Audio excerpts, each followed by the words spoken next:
దేశంలో ఎక్కడ చూసినా మత మార్పిడి మత మార్పిడి చేస్తున్న వారిని ఎక్కడ అడ్డుకోరు, కానీ అలా అడ్డుకుంటున్న వారిని మాత్రం అడ్డుకుంటారు. మీకు అర్థమవుతుందా?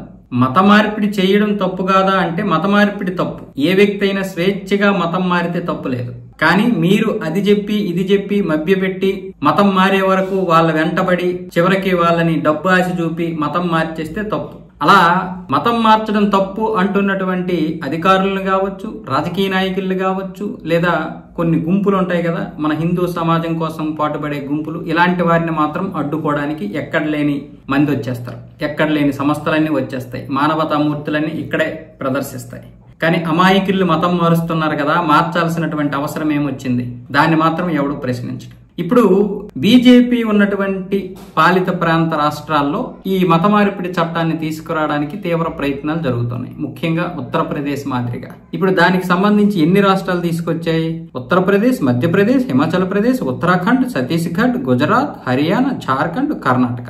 వీటన్నింటి మీద కూడా ఇప్పుడు ఈ మత మార్పిడి చట్టం తీసుకురావడానికి ప్రయత్నాలు జరుగుతున్నాయి. కర్ణాటక ఇంతకుముందు బీజేపీ ఉంది కదా, అప్పుడే దీన్ని చేర్చారు. తర్వాత ఇప్పుడు కాంగ్రెస్ లోకి వెళ్ళింది, అది కాంగ్రెస్ చేతికి వెళ్ళింది కాబట్టి కాంగ్రెస్ ఖచ్చితంగా దీని గురించి ఒప్పుకోదు. అయితే ఇప్పుడు ఈ చట్టం తీసుకురావడానికి ఈ ప్రభుత్వాలు ప్రయత్నాలు చేస్తుంటే సుప్రీంకోర్టులోనేమొచ్చేసి చాలా పిటిషన్లు దాఖలయ్యాయి. ఈ చట్టాన్ని ఆపాలి, ఈ చట్టాన్ని నిరోధించకపోతే తీవ్రమైనటువంటి పరిణామాలు ఎదుర్కోవాల్సి వస్తుంది, బడుగు బలహీన మైనార్టీలందరూ కలిసి మతాలు మార్చుకోలేకపోతున్నారు, వాళ్ళ స్వేచ్ఛకి భంగం కలుగుతోందంటూ ఇప్పుడు చాలా మంది మానవతా మూర్తులందరూ పిటిషన్లు దాఖలు చేశారు. ఈ పిటిషన్ను పరిశీలించినటువంటి సుప్రీంకోర్టు ఈ రోజు వీళ్ళకి 6 వారాల పాటు గడువు ఇచ్చింది. ఈ చట్టాలపై స్టే విధించాలా వద్దా అనేది మళ్ళీ వాదిస్తాం, మరొకసారి ప్రయత్నాలు చేస్తామంటూ సుప్రీంకోర్టు అయితే 6 వారాల గడువు ఇచ్చింది. ఈ పిటిషన్ దాఖలు చేసినటువంటి పిటిషనర్లందరూ కూడా రిజైండర్లు మళ్ళీ దాఖలు చేయాలని సుప్రీంకోర్టు అయితే చెప్పింది. అంటే మీకు అర్థమవుతుందా?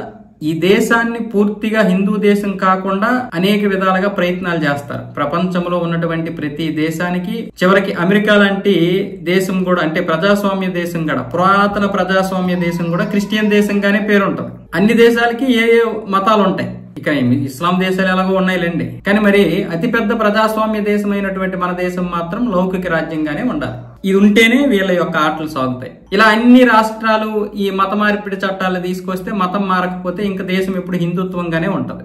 తర్వాత ఏదో ఒక రోజు కేంద్రం అన్ని రాష్ట్రాల్లో అధికారం చేపట్టి హిందూ రాష్ట్రంగా లేదా హిందూ దేశంగా దీన్ని తీర్మానిస్తే మన పరిస్థితి ఏంటి? అందుకే ఈ మానవతా మూర్తులందరూ ఇలా కదులుతుంటారు అన్నమాట.